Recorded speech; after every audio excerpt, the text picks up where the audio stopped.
All right, we're going to kick things off. Again, welcome to our Community Grants Program information session. This is the first of two, so if you're not able to stay for the whole time this time, please feel free to come back next time. Thank you for joining us this morning. My name is Michael McIntosh. I use he, him pronouns, and I am based out of our Portland office at the Oregon Community Foundation. Again, this information session is for applicants interested in applying for funding for the 2025 Fall Community Grants Program. Want to flag, as you may have seen in our email communications, arts and culture organizations are welcome to apply to the Community Grants Program this cycle, and that is regardless of whether or not you receive a grant from our Arts and Culture Rebuilding Program earlier this year. A few housekeeping items before we kick off. Number one, this webinar will be recorded and will be posted on our community grants page on the OCF website. That is except for the Q&A portion that will take place in the second half of this session.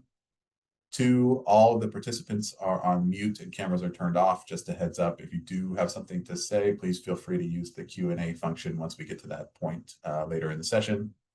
And finally, the first half hour of our time together, we have some presentation content that will touch on the key pieces of the 2025 Fall Community Grants Program, including highlighting what program officers and grant evaluators are looking for in strong applications. We'll also take a look at a couple of sample responses to illustrate key points. Our second half, we will not have structured programming. We'll just answer the questions that you all posed either when you registered for the webinar or anything that comes up during the session that you submit through that Q&A feature. We ask that you hold off on sending questions through the Q&A until we get to that point of the program, just so that we can keep track of everything. And we'd also recommend reaching out to your regional program officer for a more detailed conversation if you have a question that's specific to your proposal, such as I have a potential proposal, which funding priority do I fit in, or I have multiple projects that I could apply for, which one's the best fit. Those types of more detailed questions are best for a one-on-one conversation, but any general questions about the program or the content we share today, please feel free to add that to the Q&A. With that, we're going to jump into some introductions so you can get to know your program staff who will be resources to you throughout the process. I'll hand things over to Kim. Good morning, everyone. Thanks, Michael. My name's Kim Koenig. I use she, her pronouns. I work out of the Portland office, but I sit in a statewide role, so I'm often bouncing around across the state. I also wanted to couch a couple of introductions with some information. If you're in the Southern Willamette Valley or South Coast region, Ruby is currently on leave, but will be returning next month. In the meantime, I'll be your primary contact along with Peter Kukla. So if you have questions in the Southern Willamette Valley or South Coast, reach out to one of us. Amy Drake out of the Southern Oregon region is also enjoying a vacation right now. But if you'd like to chat with her, please send her an email, and her out of office assistant will give you a Calendly appointment that you can register with, so you can meet with her when she's back. Good morning, everybody. I'm Angie Blackwell. I'm the program officer for the Northern Willamette Valley, including Marion, Polk, and Yamhill counties. Hi, everyone. Becca Perry. I use she, her pronouns, and I am the program associate for the Metro region. Good morning, folks. My name is Kua. I use she, her pronouns, and I'm one of the Metro program officers. Hi, good morning, everyone. My name is Itzel Chavez Gomez. Pronouns are she and ella, and I'm the other program officer for the Metro region. Good morning. My name is Peter Kukla. My pronouns are he, they. I'm the program associate for our regional staff with the Northern and Southern Willamette Valley, South Coast, Southern Oregon, and Central and Eastern. Hi, I'm one of the two Rachels. I'm Rachel Alm. I use she, her pronouns, and I'm the program officer for Central and Eastern Oregon. Hello, everybody. I am the second of the two Rachel A's. I'm Rachel Armitage. I use she, her pronouns, and I represent the North Coast, which is Lincoln County up to Clatsop and over to Columbia. Good morning, all. My name is Sonia McKenzie. I use she, her pronouns. I'm the community engagement coordinator for volunteers at OCF, and I work out of the Portland office. So now I will hand it over to Rachel Armitage. Thank you so much, Sonia. And now we would like to get to know who is with us today. We are asking where you are joining us from and how familiar you are with the Oregon Community Foundation. So let's go ahead and launch the poll.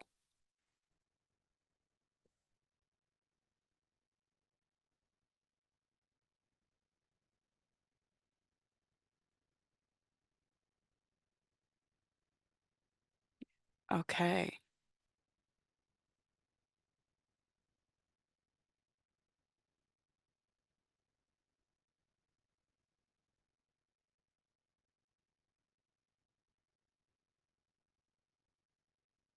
All right.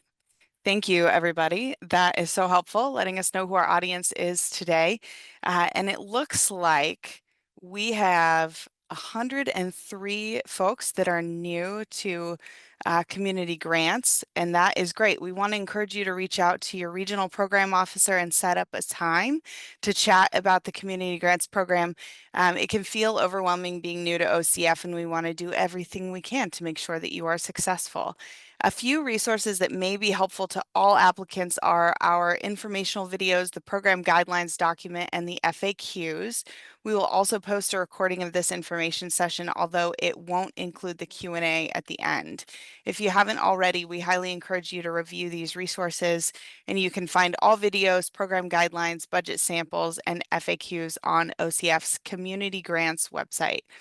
And now let's dive into an overview of this fall community grant cycle. I will hand it over to Angie. Thank you, Rachel. The key dates for our community grants program are listed on this slide. The application will open next Monday on June 16th and closes at 5 p.m. on July 11th. The grants are awarded at the end of November. You can also find this timeline on our community grants webpage and on page 6 of the program guidelines. The fall grant cycle funding priorities are support for new or expanding programs and services, capacity building, and small capital projects with a total budget less than $500,000. Definitions for each of these grant types can be found on page 4 of the program guidelines. The maximum award size is $40,000. However, the average grant award has been $15,000 to $20,000. You are not eligible to apply if you received a grant, a community grant in the fall of 2024 or the 2025 spring grant. You are eligible to apply if you receive funding through donor advised funds or any other OCF program, including the Arts and Culture program. If you're unsure if you received a 2024 fall or spring 2025 grant, we have a link to view the list of past grantees. And there's also on page 3, there's a list and the program guidelines. So we'll drop a link in the chat now, and you can reference that if you're not sure. As a reminder, OCF accepts grants applications from public charities that have a 501c3 status and are registered with the Oregon Department of Justice. Governmental entities, churches, and federally recognized tribes are also eligible to apply. Other types of organizations may work with a 501c3 fiscal sponsor to become eligible, but an official agreement outlining this relationship must be submitted with your grant application.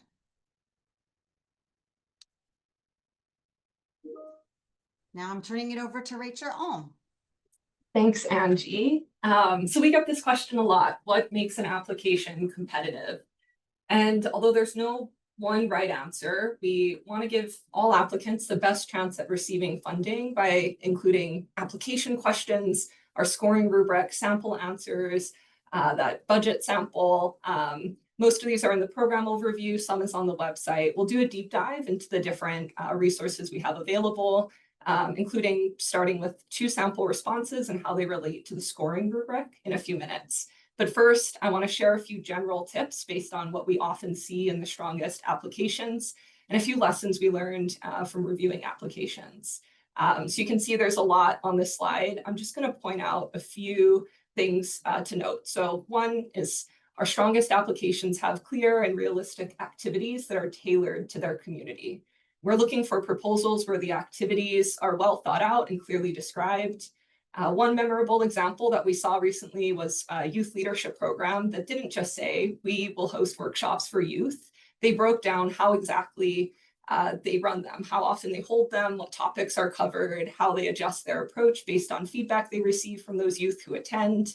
That level of detail gives our reviewers more confidence that the project is meaningful to the community being served and that it incorporates their voices in the feedback process. Another example is often competitive applications have strong relationships with the community served, and that decision makers are reflective of that community. Organizations particularly stand out when they can show us that they're deeply embedded in their community, bringing a level of insight and connection that the general public may not have, rather than simply providing services to it. Similarly, we look for evidence that members of the community served have meaningful leadership roles in your organization. So for example, we've seen strong proposals where board members, staff, or advisory group members are from the communities they serve, and where there's an ongoing process of community input actively shaping the program design. We also look for outcomes that address pressing needs. So a compelling application makes it easy for us to see how the proposed work will move the needle on a community need. You can see an example of this in the sample response provided for question 7, which we hope helps to illustrate the point and the level of detail we're looking for. And we're looking for a budget that clearly supports the work. So a strong budget will include income and expenses, so a full budget that really helps to tell the full story of an application. And on this slide, we have a budget sample. We provide 2 of these on our website.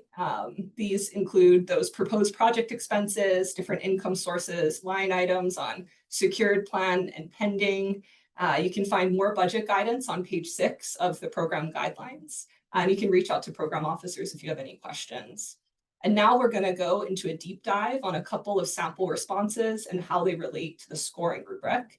And I'll hand it over to Kua to kick off that section. So if you all want to follow along with me, you can find these sample responses on page 9 of the program guidelines that we can share in the chat as well. So you have that link. But I'll go over question 8, which asks, describe the strategies your organization uses to intentionally engage and build relationships with the community served and identified in question 2 above. Describe your organization's role within that community. So in this response, evaluators are looking to understand the tailored strategies your organization employs to intentionally build relationships with the communities you serve. We're looking for answers that go beyond just sharing a list of partner organizations. We want to better understand the strategy behind your relationship building approach, specifically with the populations you identified in question 2, which is OCS list of priority populations. So our tip is make sure each population that you selected in question 2 is reflected in your response for question 8. Consider how you tailor your services with each of those groups that you serve. Next slide, please. So this is the sample answer, parts of the sample answer that we'll go over. Our sample answer can help to ground us into a tangible example of a competitive answer. You can read the full sample answer in the program guidelines. We pulled out a few sentences to help us illustrate what we're looking for in relation to the scoring rubric. So in the first sentence, we highlighted hire several staff from within our community through our volunteer program. This part of the response helps us to understand how relationships are built through this organization's staffing approach. The following sentences help us to understand the history of this strategy, that it's an ongoing and consistent approach, and that this approach has been successful. In the second sentence, we highlighted to mitigate duplicating services or supports. The first part of the sentence is important. We love hearing that organizations are working with partners, but the second part is that we highlighted is what makes this response more competitive, because it tells us that these partnerships help this organization to be thoughtful about their role in the community, that there is a strategy behind their relationships with partners. The third sentence we highlighted to ensure guests have access to the resources they need to move towards stability. This part of the response names a specific way this organization goes beyond providing a warm bed. This specificity is important because it helps to illustrate how this organization's efforts to build strong partnerships ensures that the work being done is integral to the community served. Ultimately, what we're looking for is to better understand your role in community and your approach to relationship building in your work. If you select more than one priority population, please make sure that each population you selected is reflected in your response. And I'll hand it to Itzel to go over question. Great, thank you, Kua. So question 9 asks, describe how the population you serve and identified in question 2 above is involved and represented in your work. Specifically describe their engagement in leadership, partnerships, steering committees, advisory councils, or other roles. So in this response, evaluators are looking to understand how each of the populations you selected above have opportunities to guide the work of your organizations, whether that's through paid positions or through volunteer opportunities. Evaluators are looking for the ways that you are intentionally engaging with these populations and how their voice shapes and develops your organization, whether that's structurally or programmatically. And so in the next slide, we will highlight some key sentences from the sample answer, which again, you can find in the guidelines. But in the first sentence we pulled, we highlighted, we make a purposeful effort to recruit the people we serve into staff and board positions, because this shows us that the people who make decisions and guide the work of this organization are intentionally reflecting the community that they're serving. This purposeful effort then leads to 40% of their leaders reflecting the community who understand the specific needs and lived experiences of their own population. In the second sentence, the organization describes the 2 volunteer opportunities community members can take on and how their involvement directly shapes the organization through supporting the staff and board and during monthly events. And this is particularly important because it shows us that community is truly embedded in the structure of this organization and that they don't solely rely on paid staff and leadership for input. And then the third section we pulled, we almost highlighted the entire sentence because it clearly shows the efforts this organization took to gather input from a range of folks who have a vested interest in the organization and directly use their feedback to inform a structural change. So as you can see, we want to understand how the community you're serving are more than just your clients, that they are decision makers and leaders in your work. And so that's that concludes the section, our overview of section or of this response. But in our next, I just want to add a friendly reminder in our next slide to please review the section on activities typically not funded, which is on page 5 of the guidelines, just to make sure that you're aware of this prior to submitting a proposal and working on your deep diving on your responses. And so now I'll pass it over to Rachel Armitage to lead us into our Q&A portion. Thank you so much, Itzel. Now that we have covered some of the basics and given you an insight into what grant evaluators and program officers are looking for when reviewing applications, we are ready to get to the good stuff, which is your questions. We have collected questions from when you registered for the webinar, and we're able to identify some common themes that we'll cover now. And then after we answer those, feel free to submit a question into the Q&A box. And I know some of you have already been doing that. We will do our best to get to all of them. If you have questions that are really specific to your proposal, please reach out to your regional program officer. If you're not sure, we will let you know. So question number 1, if I receive funding from a donor advised fund or another grant from OCF, can I still receive a community grant award? Yes, the answer is yes. Funding through donor advised funds and other OCF programs, including the Arts and Culture Rebuilding Program, will not impact your eligibility or competitiveness for this program. Thanks so much, Kua. Do I have to submit a report next year for the grant, or is there any follow-up? No, there are no reporting requirements for the Fall Community Grants Program. All right, we serve more than one region. How do we know which one to select on our application? First, can you hear me? My audio is being funky. Amazing. Okay. So in the past, applicants have been able to select statewide if they serve more than one region in Oregon. We shifted this last year and are asking you to select the region that your organization is headquartered in or where most of your work is being conducted. We know this can get tricky, but please know our staff work collaboratively when we're reviewing applications. And if you have any questions about how you navigate this, please just reach out to a program officer and we're happy to work through which region you should apply under and fit with. So what if I can't complete my project by November 2026? Then what? If something happens to delay your project, please reach out to your regional program officer to discuss options. Who is reviewing my application and what is the review process like? This program is a collaboration effort among OCS staff and volunteers. Program staff will review and score your applications first, following the review criteria found on our website. We then engage with regional volunteers to provide feedback and review applications that are located in the place where they work or live. After reviewing and scoring all the applications, we work as a team to finalize recommendations that go to our board of directors for approval. Thank you so much, Sonia. Here's another common question. We have been told our nonprofit's budget was too large to be considered for funding. Can we apply this cycle? Fall 2025 cycle does not have limits on the overall annual budget size for applicants. The only budget limitation in this cycle is the overall cost of your project if you're submitting a grant to support a capital project. So for the 2025 fall cycle, your entire capital project budget, including all phases of the project, must be $500,000 or less. Thank you, Rachel. How competitive is this program and how many applications get funded? The community grants program is very competitive. Of the 731 applicants in fall of last year, 249 received awards. Of those awards, 66 received their full funding request and 183 received partial funding. We expect similar numbers for this upcoming cycle.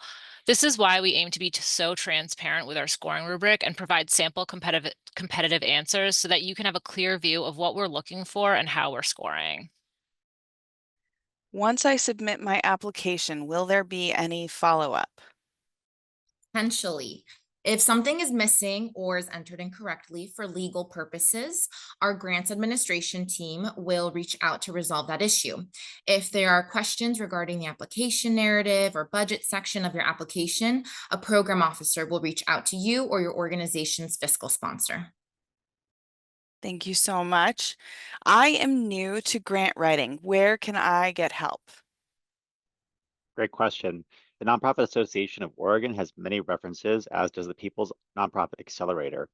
Community libraries may also have listings for grant writers or community college resources. Thanks so much, Peter. Will my application be shared with other funders or donors?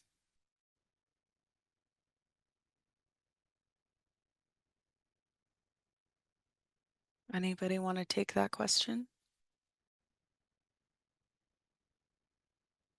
Some applications may be shared with donors who may offer additional funding to individual organizations.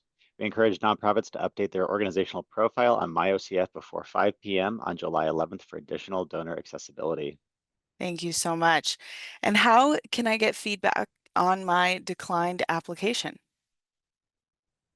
Once notifications are sent out, you can reach out to your regional program officer to request feedback on your application. Please note that we receive many requests for feedback, so you may receive feedback either in written form or through a follow-up meeting. All right. Thank you, everybody. And now I will pass it back to Kim. Thank you, Rachel. Thank you, team. Now that we've gone through a review of some of the most common questions we had been hearing from all of you during the registration process, we've hit on some of those key points from the program RFP. We want to now shift to the questions that you might have. So we're going to turn that smooth jazz music back on. We're going to turn off our cameras so you don't see our silly concentration faces, and we'll start answering your questions in the Q&A one by one. I think the only thing I want to share, we'll be here for the next 34 minutes. If we don't get we're going to stay on till we answer all of your questions. It can take us a while to get through them all, so please be patient. We won't leave anybody unanswered. And again, you can always reach out to your program officer for additional follow-up questions. We are so grateful that you are spending your morning with us today. We hope this webinar has been helpful.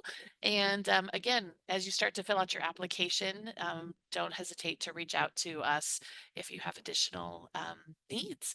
Thanks again, everybody.